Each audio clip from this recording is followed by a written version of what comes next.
Spartans, Hoosiers, part two. This is a big one. And of course, we have to have a big guest out. We're talking with Jerod Morris of one of the biggest Big Ten podcasts out there, The Assembly Call. Let's go. Are Locked On Spartans, your daily podcast on the Michigan State Spartans, part of the Locked On Podcast Network, your team every day.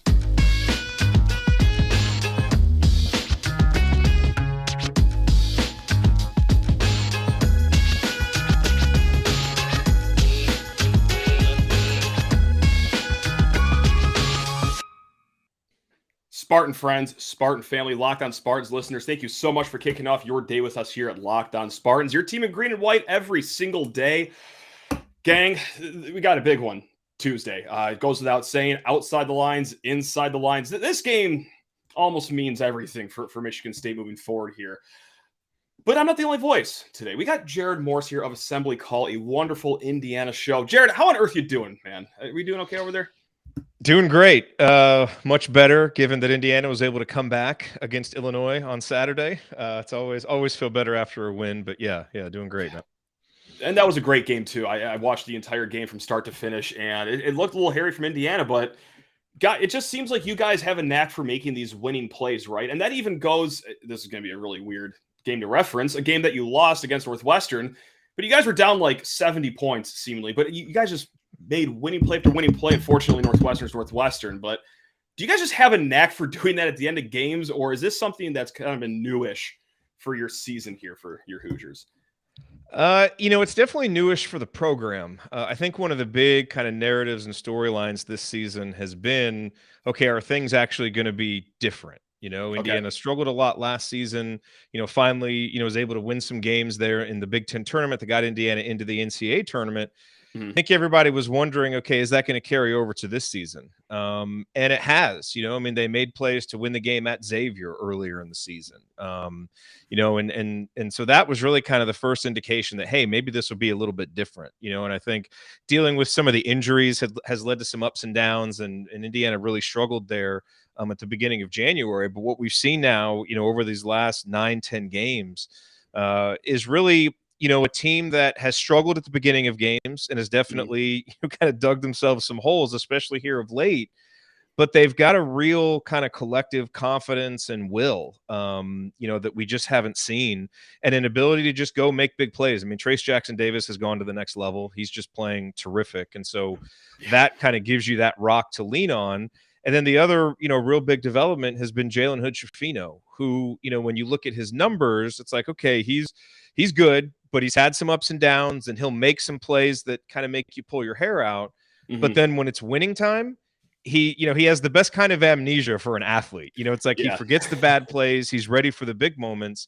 And so those two guys, I think when you really have a couple of guys like that you can count on, it's going to give you some ups and downs if you rely on them too much, which Indiana probably does, and needs some other guys to step up.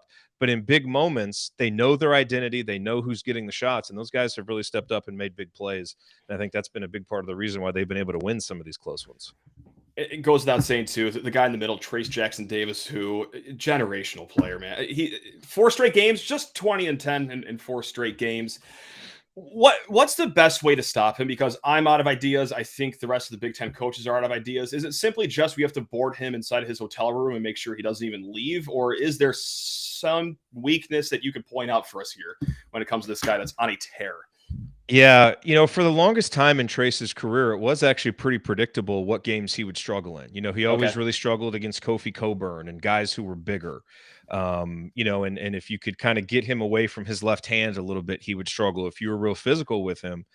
And what's been so impressive about what he's done this season is there aren't really any easy answers to that question now. I mean, he produces and gets his numbers in every game. Now, I think the key is you want to make him inefficient, and that's when you look back to the first Indiana-Michigan State game. Indiana ends up just kind of railroading Michigan State in the second half because we had a couple guys that shot well, and Trayce got to the free throw line a lot, but Michigan State held him to 10 of 20, which is actually one of his least efficient games. And I think if you saw what Northwestern did to really frustrate him early in the game, they sent a double late. And it's interesting, now it's not as much, okay, get Trayce away from scoring with his left hand. It's, hey, let's frustrate him as a passer so that he can't pass with his left hand, because his game has kind of expanded to that point where he's really become a facilitator. And Northwestern really did that, and it got him kind of out of his rhythm. He turned the ball over a little bit too much. So I think with him now, it's not so much how do we stop him, because I think he's just reached a level of maturity in his game, and just physically, now that he's so much older, he's probably going to get his numbers. But what you want is to not let him find Tamar Bates for 5 threes, and to not let Trey Galloway get open for open threes, and to make Jalen Hood-Schifino inefficient. And a big part of that is, can you just make it a little bit more difficult on Trayce to score efficiently and then to facilitate? That's really, I think, the key to slowing down this IU offense. It's almost what we just saw too Saturday night when Michigan State took on Michigan. Okay, they got a great big man, Hunter Dickinson. They really kept him quiet for most of the game. A lot of double teams, mixing it up too of the timing of when they would collapse on him as well. I think that we'll see that Tuesday night. But of course, if you could bounce it out to a perimeter shooter, that helps. So what is the shooting like? Please tell me that someone's due for a cold streak. I'm begging you, Jerod, please. The shooting has been so interesting. I mean, that's been such a bugaboo for Indiana and a topic of consternation, for fans, because we haven't shot well in years. And this season, what's different is Indiana is shooting the ball efficiently. I mean, I think at last check, Indiana was in the top 25 in 3-point percentage, in large part because of what Miller Kopp has been able to do. And because you've had guys like Tamar and Trey Galloway who have really improved their 3-point percentage. The issue is Indiana is a very, very low volume 3-point shooting team. Okay. It remains kind of the big question to me. And I think potential, for Indiana to actually improve down the stretch is if they start incorporating more 3-point shooting, because they are efficient at it. And I really think that that's one of the big, kind of storylines coming into this game, because Michigan State has defended the 3-point line, very well. And I think when you look at what happened in that first game, Indiana goes 9 for 15. That was an uncharacteristic shooting performance from Indiana, not just because teams typically don't shoot 60%, which doesn't normally happen. Indiana's an improved 3-point shooting team anyway, but they haven't been taking that number. I mean, they've really started taking fewer and fewer threes. To me, it's something they need to start doing more of on the road. So I'm going to be really interested to see, kind of how Indiana approaches that against a really good defensive team in Michigan State. But no, you guys probably caught us that first one. I mean, the best shooting performance of the season. And it's hard to expect that to continue, especially for a team that has typically shot much better at home than it has on the road. I feel like Michigan State never plays against a team that's just okay shooting. It's either they are at a 60% clip or they're like 2 of 19, but we'll see what we see on Tuesday night. So we talked Trayce Jackson-Davis. You talked Jalen Hood-Schifino. Those are the 2 big names. Miller Kopp, of course, a well-known name. Race Thomas, also a really well-known name. He did play last game when the Spartans met the Hoosiers, but that was coming off his injury, so tough to judge him off that. What has he meant, though, to this team ever since coming back? Has he gotten back to full strength, or what's his game been like? I wouldn't say that Race is back to full strength yet. Okay. He's much better now, no question about it. He really, those first couple games back, you could tell. I mean, he was just struggling to move laterally. He didn't have much lift, when he was trying to finish down low.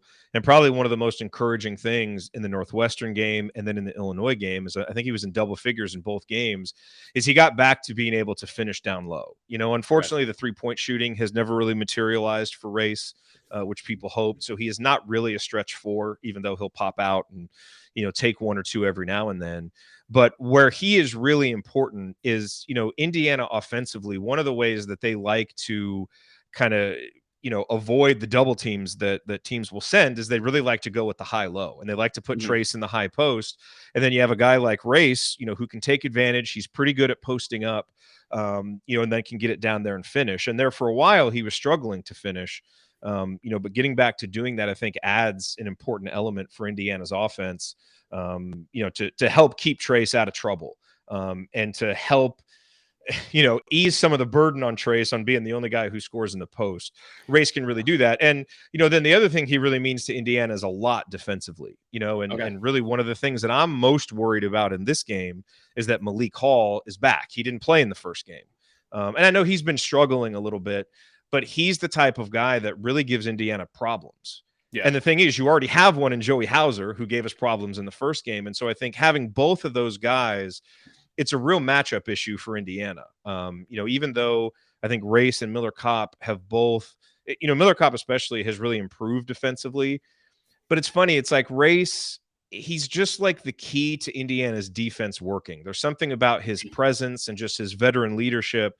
Even though he'll get beat sometimes and he doesn't have the same athleticism, he really does kind of settle Indiana's defense down. And just, for some reason, guys seem to be in the right position when Race is out there. And so those individual matchups do worry me. But I think having Race back out there and a little bit closer to his, normal form, I think will really help.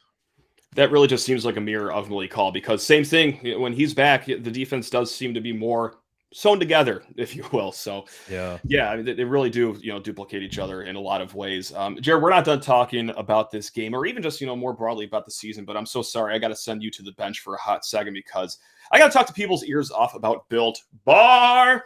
That's right, gang. If you've been listening to this show for a week, months, or years, we've been talking your ear off about Built Bar. That's right. They're going to take care of you in 3 ways. Number 1 are your taste buds. That's right. It says right here, hey, say it tastes as good as a candy bar. I'm not going to lie to you. I'm going to shoot you straight. They taste better than a candy bar. That's right. Giving it to you honestly. Churro, peanut butter brownie, coconut almond are just 3 of the flavors. Reason number 2 they take care of you is that each of these Built Bars, they're going to have somewhere around 130 calories, just 4 grams of sugar, but a whopping 17 grams of protein. You're not going to feel weighed down. You're not going to feel sluggish after having this protein bar. You are going to feel springy, energetic, and powerful with that 17 grams of protein as well. And then the third way Built Bar takes care of you is the convenience. That's right. As if Built.com wasn't easy enough to go to and snag some delicious, delicious Built Bars. Hey, if you're at a Sam's Club, if you're at a Walmart, you can mosey on over to the pharmacy section and get a 4-bar box of Built Bars as well. That's right. It ain't just the internet. Go do it in a brick and mortar store like the good old days. Built.com, Sam's Club, Walmart, stock up on your Built Bars and take care of yourself. And Jerod did not leave, despite me screaming Built Bar into his headset. I did think about going to get myself a Built Bar because that was a great recommendation. Thank you. It really dug deep for that one. That's Mr. Built Bar is going to be proud of that one. So that was a lot of great things that we just talked about with Indiana. And also, hey, you guys are winners of 9 of your last 11. You have a player that is rising up the boards for Big Ten Player of the Year, maybe even National Player of the Year. With that said, BartTorvik.com has Michigan State as 3-point favorites. Now, the official gambling line hasn't come out, but more times than not, they're very closely aligned. Why? Can you explain it? Because is it just because we're at home? Is that it? Or is there something else that bothers you about this game? No, there's a lot that bothers me about this game. I think Ken Plum has Michigan State. Michigan State has a 1-point favorite. Okay. And so, obviously those metrics are just, they're just looking at it very analytically, based on how the teams have played, all that stuff. And so I think if you just look at it based on that, I fully understand why, Michigan State is a 1, 2, 3-point favorite. I think Indiana has struggled a bit on the road. Now, we were able to go beat Michigan. We've had some good performances on the road, like Xavier in Illinois, but have also had some games where we just haven't really played well for 40 minutes. We escaped playing against Minnesota, really not playing well. Have had some other games, like against Rutgers, where we just kind of got run out of there. And we certainly remember what happened last year at Michigan State, which was, a competitive game for about 24 minutes. Then Michigan State ran away with it. Yeah. And so I think, those struggles, I think just Indiana's, real inability to find anybody besides Trayce who's been consistent on the road. Jalen has been better of late, but even he, has really had some tough stretches. He was 1 for 14 or something like that against Maryland. So and Michigan State, despite, what are they, 4 and 6 in their last 10, but only one of those was a home game, and that was against Purdue, a 1-point loss. So Michigan State, through some struggles, has always, been tough at the Breslin Center. And so I anticipate that again, and then I think you layer that on with just the emotion that we all expect Tuesday night. Given everything that has happened, at Michigan State. Just before we got on here, I was reading an article that Brendan Quinn, wrote for The Athletic, just kind of going through everything that had happened, and had some great quotes from Malik Hall and his mom, just about, what it's like. Being a student like everybody else, but then having kind of the pressure of also being a basketball player who's representing the university at this, kind of real emotional time. Yeah. And so I think you add that to it, and you expect a Tom Izzo team to kind of rise to that occasion. So, I mean, I think there's a lot of reasons why you would look at this game and think that Michigan State is a reasonable favorite. I do. Now, it doesn't mean that I don't have confidence that Indiana can't go there and win. Right. I think, we have the players to do it. And I think, it's certainly within the realm of possibility. But I would agree with the predictions that suggest it's more likely than not that Michigan State comes out on top. And just for you personally, as a fan watching a game here, where does Breslin Center rank on your list of arenas you don't want to see your team play in? Because for me, it's Mackey and Assembly are 1A and 1B. I have no recollection of Michigan State ever winning at either of those places. I know they've happened. I just don't have the memory in my brain. There's other tough places to play, obviously, like the RAC is never fun. But is Breslin in your top three? Is it higher than that? Is it lower than that? How much do you hate watching Indiana play at Breslin is my question, I guess. I mean, it's, if Mackey Arena is 1A, Breslin is 1B. Okay. And look, you could say, given Indiana's recent history, playing at the RAC where they always seem to just crush us, there's some of those that pop up every now and then. But I mean, Breslin Center has been there for decades. I mean, I remember, I think, Indiana won there in 93 and then didn't win again until 2013 when Victor Oladipo just played incredible in that game. And so it's a place that we've had a little bit more success at lately, but it's just one of those places, like opponents for Assembly Hall and like a lot of folks when you go into Mackey, you just kind of assume that you're probably not going to win. Even if the program's a little bit down, it's still Tom Izzo's program, and they're still going to take care of things at home most of the time. So that's definitely part of it. There's been a lot of really bad 40-minute experiences watching basketball at the Breslin Center, no doubt. We've felt the same way, but just obviously the opposite. Hey, this year it happened. Look at us go. I swear I'm not pandering to you. I swear I'm not doing this. But I honestly mean this. You brought up Victor Oladipo, and that made me think he's probably my favorite Big Ten player of all time. That's not a Spartan. Just absolutely electric, unlimited motor on that kid. I miss him playing at Indiana. With that said, do you have a favorite Spartan that you've seen in the past, 10, 20 years, or if your answer is that you just hate every single one, that's fine too. You can stir the pot that way. But is there any Spartan that sticks out for you if you want to do some? No, definitely. Okay. And Michigan State has always been a program that from afar, I wouldn't say that I've liked them, but I've certainly always respected them. And I think they've been, one of the Big Ten teams that once it gets to tournament time, they're always the easiest one for me to go away from thinking of them as a rival and to kind of root for them. I respect the program. The two guys that have always stuck out for me, one is Draymond Green, who I just absolutely loved when he was a Spartan. Was not surprised at all to see him succeed in the NBA. I love him and everything about his game. And Cassius Winston is the other one, who is just one of the most fun players I've ever watched play point guard. Actually, I was up in Bloomington for the game.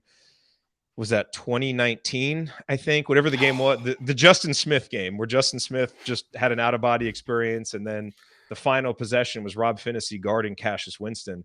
But just watching him orchestrate an offense and pick apart a defense, it was just one of the most beautiful things I've seen. He was so much fun to watch. Love Cassius Winston. He was great. Hated that game, though. I remember that game like it was yesterday. I was on vacation, watching at a beach bar next to Indiana fans. They were great, and I almost fell right out of my chair. It was devastating. Enough about me. No one cares about that. Look, I want to end this, again, not pandering, not trying to blow sunshine up your you-know-what here, but I'm going to give a spoiler to what I'm going to do for March Madness. I already have some set bracket calls that I'm going to make here. One of them is, Purdue, they're saying goodbye in the Sweet 16. No matter who they're facing, sayonara, okay? You're out. The second rule I'm going to have here coming up is that I think I'm going to have Indiana in my Final Four. Talk me out of that, please. Or double down and say, yeah, that's a great idea, actually, because it just seems so good, right? They have so much going for them right now. I love it. Yeah, well, look, I fully agree with your Purdue thoughts. No question about it. So that is, I definitely agree. Here we go. The Indiana to the Final Four thing is interesting. Number one, I think the context of this tournament is really important because, who are the great teams? It really feels like this tournament is so wide open. Right. Yeah. And that is what kind of makes, here as we sit on February 20th talking about Final Four teams, it makes it tough because so much of it is going to be about the matchups and kind of the path that you have. Here's what I will say about Indiana.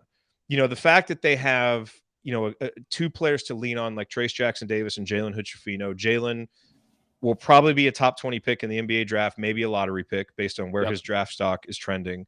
And Trayce has just become this do everything force of nature. When you have those two guys to lean on, you're going to have a chance in every game. The big key for Indiana is, can you find a third consistent scorer?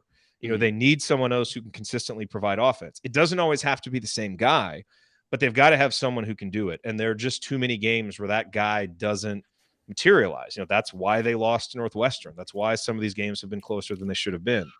So one potential answer there is Xavier Johnson. If he comes back and is even 80% of what he was, we don't know that yet. I don't think he's going to play Tuesday. I don't think he's going to play Saturday against Purdue. The unconfirmed rumor is that he'll be back for the final 2 home games. Gotcha. That's going to be really interesting to watch. And then from there, it's, can they start getting Miller Kopp more shots? Can Tamar Bates, who was amazing against Michigan State the first game, I'm not sure. I mean, he scored 18 points in that game. I don't know that he scored 18 points combined in all the games since. I think it's like 24 or something. Gotcha. But he has really struggled. Could he be that guy? So that's the big thing, because if they find that guy, they definitely have what it takes to make a Final Four, because they have balance on offense and defense, stars to lean on. They shoot well from 3. So they have all the ingredients that you would want. The problem is, to win, 4 straight games that you would need to get to a Final Four, you're probably going to have an off night from Jalen. And as good as Trayce is, he can't score 35 points every game. So that off game, is there enough offense that steps up? If not, Indiana could lose a first or second round game because of that, just the nature of the tournament. But if they can get that scoring, I do agree. I mean, they've got a lot of the components that you would want for a team that can make a deep run. So look, I'm an optimist, so I tend to think that will materialize, whether it's X or somebody else, as this team, kind of rounds into its final form. But if there's skepticism, that's where the skepticism would come from. Understandable. Yeah, it's funny. Like, I was just talking with a buddy over the weekend, and we're like, how many teams do you think can actually win a national title? And the answer was any team that even got votes in the AP poll. Like, that's how wide open it feels, like right? I mean, it's crazy. Just no one's really made themselves a clear-cut favorite here, or even like a small group. I don't know. So, and also too, if you guys lose in a 14-3 game, send everyone over to this podcast. We jinx everything all the time. So now that I just put that out there, if anything nasty happens in the first round, or dare I say the second round, like lockedonspartans@gmail.com is where now we know who to blame. I'll even give you my address if they want to drive up and see. That's how bad I would feel about it. So just wanted to apologize before that materializes. Jerod, this has been great, man. I really do appreciate it. Anything else that you want to get off your chest? Any hot takes before we let you enjoy the rest of your Monday here? No hot takes. Just, a lot of, just empathy and thoughts and for just the campus and everything that folks have been dealing with. I mean, it's such an unspeakable type of tragedy. And, I have to say, and obviously Indiana fans have had their issues with Tom Izzo for, a variety of reasons over the years, but, you see, him give that speech and you see kind of what he means. And it does, we often joke about it, on our show. It's like, okay, we're, middle-aged guys who hop on the computer and talk about college kids playing basketball. Right. Like, what's the real meaning here? And, to us, the meaning is, well, we have a community with our show. And really what this is a shared experience to kind of bring people together, into kind of a communal feeling. And, I think that's, maybe one of the things that this incident kind of shows is the power that sports and sports figures can have, in a time of need. So, just want to express, the deepest sympathies to the campus and everybody for what happened. And it's kind of one of those games. Honestly, I'm going to feel a little torn about it, because if I was just a neutral observer watching the game, I would want Michigan State to dominate and just give everybody an emotional catharsis that sports can give. I wouldn't want the other team to come in and win and kind of deflate the moment. Right. Yeah.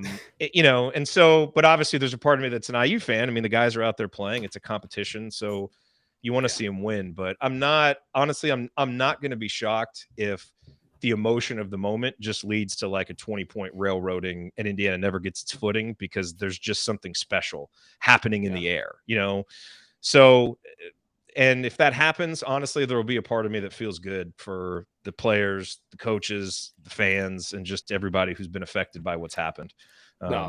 So no question. Well, we sincerely appreciate that. And I'm just speaking of my own personal experience, but incident happens. And then immediately after, you feel how big the Michigan State community is and how much love and support there is. And then once that kind of gets settled into you, you then realize like how much the other communities mean to you as well, because there's been no shortage of support, from rival fan bases, just even not right, just from different conferences, just from all over. So all that love and support has been great. So we really do appreciate those words. So thanks a ton, man. Just for everything you said there, and also for joining us here, talk about this game, lending your insight, your knowledge. So there's been a great chat. Go check them out. The Assembly called it. That's one of the biggest shows that we have in the conference here. I mean, maybe the biggest, maybe. I don't. You guys kill it down there. You guys are awesome at what you do. So really we're blessed to have a very intense fan base that will stick with this program through 25 years in the wilderness. That helps. That helps. Yep. I hear that, man. So thanks a ton, and everyone that watched, everyone that listened, thank you as well. Of course, we will be back tomorrow. We'll break down the game a little bit here, but hey, until then, enjoy the rest of your day. Love you all. Go Green.